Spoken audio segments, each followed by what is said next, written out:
दोस्तों, पंजाब के एक स्कूल में पढ़ने वाली सबसे खूबसूरत लड़की को उसी स्कूल के बाहर ठेले पर एक बर्फ का गोला बेचने वाले लड़के से प्यार हो जाता है। अब लड़की अमीर खानदान से थी, इसलिए बहुत बवाल होता है, हंगामा होता है। लाख बंदिशें लगाने के बावजूद वो लड़की उस बर्फ वाले के साथ भाग जाती है और जब वो उसके घर जाती है तो फिर उसके पैरों तले ज़मीन खिसक जाती है, उसके सपने चकनाचूर हो जाते हैं। क्योंकि उस लड़के की आदत ऐसी थी कि कुछ ही महीनों के अंदर उस लड़की के सर से सारा इश्क का भूत उतार देता है। वो इतना उसे सताता है, इतना परेशान करता है, इतना कुछ उसके साथ करता है कि वो अपना दुख दर्द किसी को दिखा भी नहीं सकती थी, किसी से शेयर भी नहीं कर सकती थी, अपने घर भी नहीं आ सकती थी। और एक दिन दोस्तों वो अपनी हिम्मत हार जाती है और उसके बाद जो कुछ होता है वो एक प्यार करने वालों के लिए नसीहत है, एक बहुत ही इमोशनल कहानी है। आइए जानते हैं पूरी कहानी इस वीडियो में। लेकिन वीडियो में आगे बढ़ने से पहले बस वही रिक्वेस्ट कि आप वीडियो को लाइक कर दीजिए, चैनल को भी सब्सक्राइब कर लीजिए ताकि मेरा हौसला बढ़ता रहे। दोस्तों, ये कहानी है पंजाब की। एक व्यक्ति जिनका नाम करतार सिंह होता है, उनके 4 बच्चे थे, 2 बेटे 2 बेटियां। जो सबसे छोटी बेटी थी जिसका नाम रागिनी होता है, वही 12वीं में पढ़ाई कर रही थी। उसकी उम्र 18 साल की होती है। घर में बहुत अनुशासन था क्योंकि करतार सिंह के पास इज्जत दौलत शोहरत की कोई कमी नहीं थी, दूर दूर तक लोग उनको जानते थे। लेकिन उसी स्कूल के बाहर जिसमें रागिनी पढ़ती थी, उसी स्कूल के बाहर एक उत्तर प्रदेश के प्रतापगढ़ का लड़का जो कि ठेले पर बर्फ का गोला, फलूदा यही सब बेचा करता था। लड़कियां स्कूल से आकर उसके ठेले पर चाव से ये सब खाया करती थी। लेकिन जो रागिनी थी बहुत ही खूबसूरत थी, स्कूल की सबसे खूबसूरत लड़की थी। उसके ऊपर जो है ये उस लड़के का नाम लालजी होता है। लालजी की नज़र पड़ती है और फिर उससे बातें करने लगता है। धीरे धीरे दोनों में प्यार पनपने लगता है। लेकिन जब ये बात करतार जी के घर में पता चलती है, उनकी पत्नी को पता चलती है, तो वो रागिनी को मना करती हैं और कहती हैं कि घर में और भी 3 बच्चे हैं जो कि तेरे से बड़े हैं, उनका तो कभी कुछ ऐसा सुनाई नहीं देता और तू ये सब कर रही है, अपने बाप के मिजाज को तू जानती नहीं है, वो हम सबको मार देंगे। इसीलिए मेरी ये चेतावनी है कि कुछ भी करने से पहले 100 बार सोच लेना। वो तो ये जानती थी कि किसी अमीर लड़के से प्यार करती है, लेकिन जब ये पता चला कि वो एक ठेले वाला है और स्कूल के बाहर बर्फ़ का गोला बेचता है, वो यहाँ का रहने वाला भी नहीं है, तो फिर वो उनका गुस्सा और 7वें आसमान पर पहुँच जाता है। वो लाख छुपाने की कोशिश करती है, लेकिन आखिरकार एक दिन करतार जी को ये बात पता चल जाती है और वो परिवार में बहुत ही सख्त लहजे में कह देते हैं, उस रागिनी को कह देते हैं कि हम भूल जाएंगे कि तुम मेरे कलेजे का टुकड़ा हो, हमें तुम्हें मारते देर नहीं लगेगी अगर ऐसा कुछ तुमने किया तो। इसीलिए तमीज से स्कूल जाओ और स्कूल से वापस घर आओ। लेकिन दोस्तों, इसका कोई असर नहीं पड़ा, बल्कि इसका उल्टा असर पड़ता है और एक दिन वो उस लालजी के साथ भाग जाती है। और वहाँ से भागने के बाद वो उत्तर प्रदेश आती है, जहाँ पे उसका घर होता है प्रतापगढ़ जिले में। वहाँ पर जब वो उसके घर आती है तो जैसे उसको देखते हैं लोग तो उनके मुँह खुले के खुले रह जाते हैं कि इतनी फूल सी नाजुक लड़की, इतनी खूबसूरत लड़की कहाँ से भगा लाया, कैसे फंसा लाया, और ये तो बहुत ही बड़े घर की लड़की लग रही है। अब वो आधा अंग्रेजी आधा पंजाबी यही बोलती थी, भोजपुरी भाषा उसे समझ में आता नहीं था, उसकी भी भाषा लोग कम ही समझ पाते हैं। हाल फिलहाल उसके साथ रहने लगती है। लेकिन अब वो महल को छोड़कर आई थी। यहाँ पर वाकई में जो लालजी था उसके घर में कुछ नहीं था, न लैट्रिन था, बाथरूम था और ना ही किचन था, कुछ भी नहीं था। जितने में इसका बाथरूम था घर पे, रागिनी के घर पे, उतने में कुल मिलाकर इसका घर होता है। और लालजी के जितने भी परिवार वाले थे, उसके माता पिता थे, लालजी खुद जो था, उसके भाई भाभी जो भी थे, वो सारे मजदूरी का काम करते थे। तो इस तरीके से ये लोग रहते थे। अब जो गांव वाले थे वो उसको परदेशिन परदेशिन कह के बुलाने लगते हैं। लेकिन जो लालजी के परिवार वाले थे वो उसकी जरा भी कदर नहीं करते कि इतने बड़े घर से अगर ये आ भी गई है तो कम से कम इसकी कुछ इज्जत करो और घर में सही तरीके से रखो। जिसके घर में दूध दही रबड़ी वगैरह की कोई कमी नहीं होती थी, उसे काली चाय पीनी पड़ती है। और धीरे धीरे रागिनी को पछतावा होने लगता है, क्योंकि जो लालजी था उसकी भी आदतों में परिवर्तन आ जाता है, उसका उससे मन भर जाता है और वो जो है, जो पहले दारू शराब पीता था, कुछ दिनों के लिए छोड़ रखा था, फिर से पीने लगता है। अब ये सारे लोग काम पर जाते, मजदूरी करने जाते, तो यही सोचते कि घर का सारा खाना रागिनी बनाए। लेकिन रागिनी, जिसने कभी चाय नहीं बनाई थी अपने घर में, सारा कुछ उसकी मम्मी करके देती थी, वो जिसने जलता हुआ चूल्हा देखा भी नहीं था, वो यहाँ पर चूल्हे पर कैसे खाना बनाती।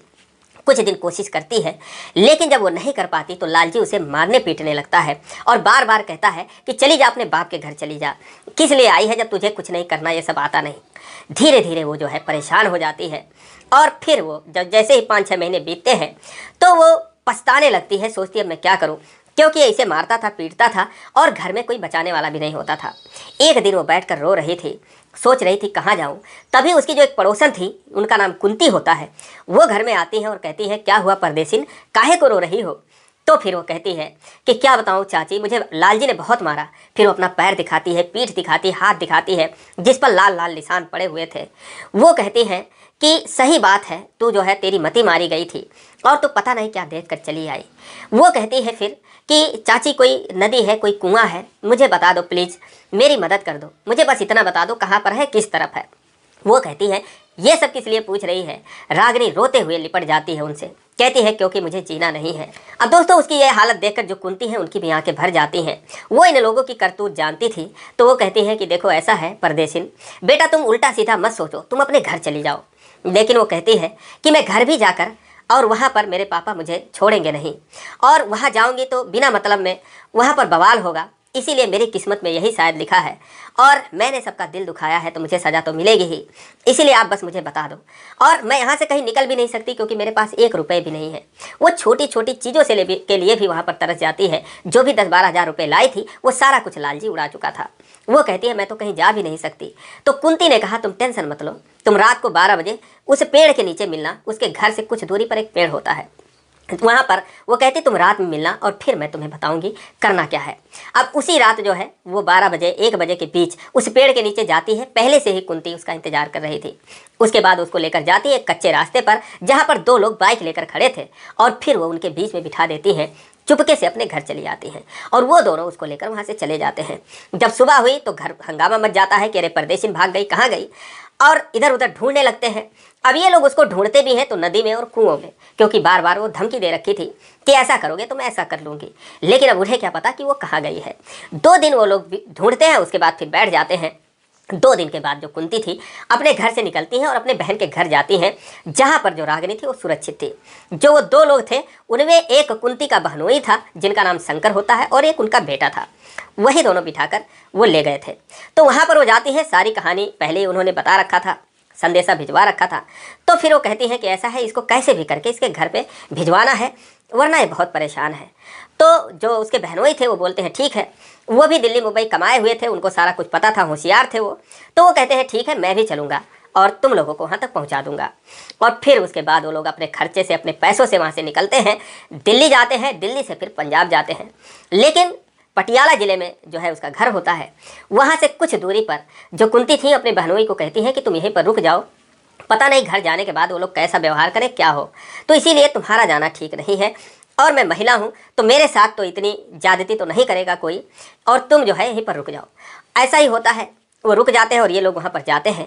जैसे अपने घर के बाउंड्री में प्रवेश करती है, घर को देखकर रोने लगती है।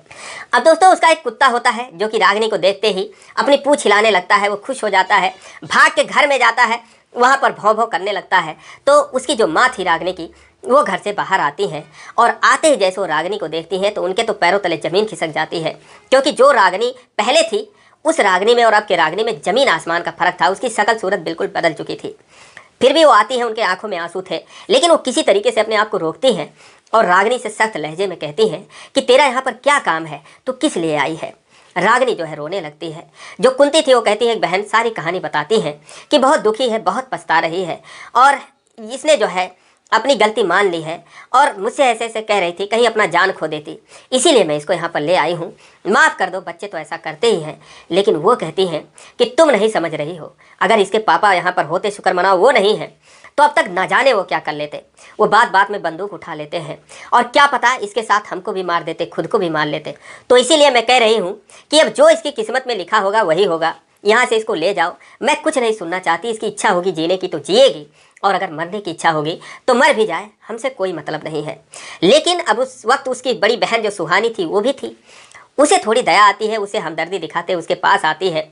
जब वो सुनती है तो कहती है कि ऐसा है रागिनी, देख तू अपनी जान मत देना, अगर ज़िंदगी रहेगी तो क्या पता कभी हमारी मुलाकात हो, ऐसा मत सोचना।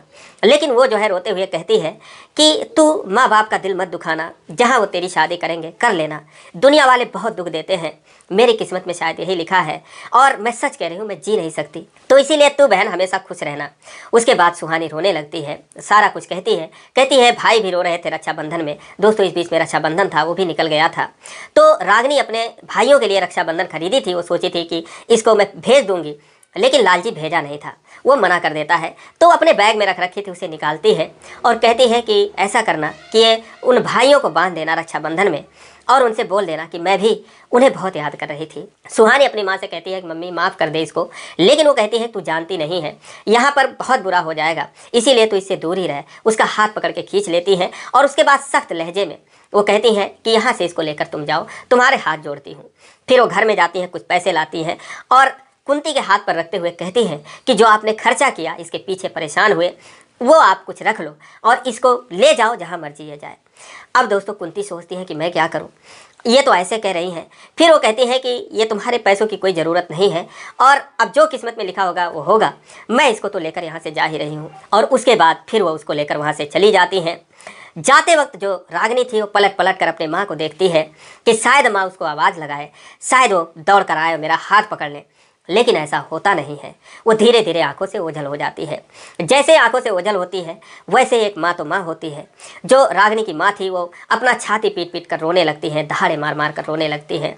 सुहानी कहती है कि मम्मी मत रो, मैं अभी जाती हूँ उसको ले आती हूँ, लेकिन वो उसका हाथ पकड़ लेती है, कहती है अब जाने दे उसको। और इसी में हम लोगों की भलाई है। फिलहाल जो रागिनी थी वहाँ से चली जाती है और फिर जब वो जाते हैं वहाँ पर जहाँ पर शंकर खड़े थे, कुंती के बहनोई खड़े थे, वो उससे सारी बातें बताती हैं कि वहाँ पर तो ऐसे ऐसे है और वो तो ऐसा कह रहे हैं। तो फिर रागिनी कहती है कि ऐसा है चाची, मैं आपका एहसान तो इस जन्म में नहीं चुका सकती, आपने मेरी इतनी मदद की, लेकिन अगले जन्म में भगवान ने मौका दिया तो मैं ज़रूर उसे पूरा करूँगी। और आप लोग अपने घर को जाइए, मेरी चिंता छोड़ दीजिए, मैंने सबका दिल दुखाया है तो मुझे सज़ा तो मिलनी ही चाहिए। वो वहाँ से दूसरे रास्ते जाने लगती है, लेकिन कुंती उसका हाथ पकड़ लेती हैं, कहते हैं कि अपने देखते हुए तुम्हें तो हम मरने नहीं देंगे और तुम चलो हमारे घर पे, वहीं पर जो भी होगा, जो खाएंगे तुमको भी खिलाएंगे। लेकिन शंकर कहते हैं कि लालजी के घर वालों को पता चलेगा, उसको पता चलेगा, वो क्या कहेंगे। तो ये कहती है कि उसकी चिंता छोड़ दो, मरना तो उसे चाहिए, लेकिन उसे तो कोई फर्क नहीं पड़ा और इसकी ज़िंदगी खराब कर दी, ये बेचारी दर दर की ठोकरें खा रही है। अब उसके बाद उनको स्टेशन जाना था, इसीलिए साधन का इंतजार करने लगते हैं। लेकिन तभी जो करतार सिंह थे वो अपनी गाड़ी से वहाँ पर आ जाते हैं। जैसे उनकी गाड़ी रागिनी देखती है तो घबरा जाती है, डर जाती है, कहती है कि मेरे पापा आ गए। अब ये लोग भी सहम जाते हैं। उसके बाद रागिनी को जो कुंती थी अपने आंचल में छुपाने की कोशिश करती है, लेकिन वो इतनी बड़ी थी आंचल में छुप नहीं पाती। गाड़ी आकर वहाँ पर रुकती है, उसमें से करतार सिंह उतरते हैं और जैसे ही वो रागिनी को देखते हैं अपनी बाहें खोल देते हैं और कहते हैं बेटा आ जाओ, मेरे सीने से लग जाओ। जैसे ही वो रोने भी लगते हैं, रागिनी ये बात सुनती है, अपने पापा के सीने से चिपक जाती है और उसके बाद वो फूट फूट कर रोने लगती है। वो भी रोने लगते हैं और उसके बाद कहते हैं चलो गाड़ी में बैठो, और उन दोनों को भी गाड़ी में बिठा लेते हैं। उसके बाद अपने घर पे आते हैं, जहाँ पर उनको देखकर रागिनी की माँ हैरान हो जाती है, घबरा जाती है। लेकिन जब वो उतर कर रोने लगते हैं और कहते हैं कि मेरी बेटी लौट कर आ गई है, देखो मेरी बेटी लौट कर आ गई है, तो फिर वो लोग खुशी के मारे रोने लगते हैं और उसके बाद वो जो है उसे प्यार दुलार करने लगते हैं। दरअसल जब रागिनी चली गई थी तब वो बहुत डिप्रेशन में थे और एक मनोचिकित्सक के पास गए थे। तो उनसे पूछते हैं कि ऐसी ऐसी बात है, मैं अपने बेटी को बहुत प्यार करता था, सबसे ज़्यादा उसी को मानता था, लेकिन वो हम लोगों से इतना नफरत करती थी कि एक ठेले वाले के साथ भाग गई। मैं क्या करूं, उसे मार भी नहीं सकता और खुद भी नहीं कुछ कर सकता। तो उन्हें डॉक्टर ने बताया था, उन्हें दवाई दी थी और बताई थी कि वो लड़की आपसे नफरत नहीं कर रही थी, बस उसकी नादानी थी जो चली गई। अगर आप उसे मार देंगे तो भी आप ज़िंदगी भर पछताएंगे और क्या पता आप फंस भी जाएं। अगर नहीं फंसेंगे तो भी आपको ज़िंदगी भर पछतावा रहेगा। इसीलिए अब आप उसके सुखी जीवन की कामना कीजिए और अगर कभी भूले भटके से वो आ जाती है तो उसे जो है आप अपना लीजिएगा, ठुकराइएगा नहीं, इसी में आपको सुकून मिलेगा। अब जो करतार सिंह जी थे उनके मन में तो ये बात बैठ जाती है, लेकिन अब वो कहाँ है, कैसे है, उस ज़माने में फ़ोन भी नहीं चलता था, तो फिर वो पता नहीं लगा पाते वो कहाँ पर है और वो सोचते हैं क्या पता कभी आए। और दोस्तों जब उस दिन वो आती है और उसके बाद जैसे वो लोग चले जाते हैं वैसे ही करतार सिंह भी आते हैं कहीं से। आकर जब अपनी पत्नी को देखते हैं घर में रो रही थी, पूछते हैं तो सुहानी कहती है कि रागिनी आई थी और ऐसे ऐसे एक औरत के साथ आई थी और मम्मी ने उसे भगा दिया, वो चली गई। अब जैसे वो सुनते हैं अपनी गाड़ी घुमाते हैं और वहाँ पर पहुँचते इत्तेफाक से वो लोग मिल जाते हैं और फिर उसको बिठाकर यहाँ पर लाते हैं। वो रागिनी को माफ़ कर देते हैं और लालजी को भी कुछ नहीं कहते। वो बस कुंती से यही कहते हैं कि वो मेरे बेटी की ज़िंदगी में एक कांटा था जिसे मेरी बेटी ने निकाल कर फेंक दिया है, बस उससे यही कहना कि वो यहाँ पर कभी ना आए, अपनी शक्ल ना दिखाए। फिलहाल एक हफ्ते तक वो उन दोनों लोगों को वहाँ पर रोकते हैं उसके बाद उन्हें अपने घर भेज देते हैं। दोस्तों उसके बाद जो रागिनी थी वो अपनी पढ़ाई पूरी करी, ग्रेजुएशन किया, बीएड किया, एक टीचर हुई और फिर एक आर्मी के ऑफिसर से रागिनी की शादी होती है।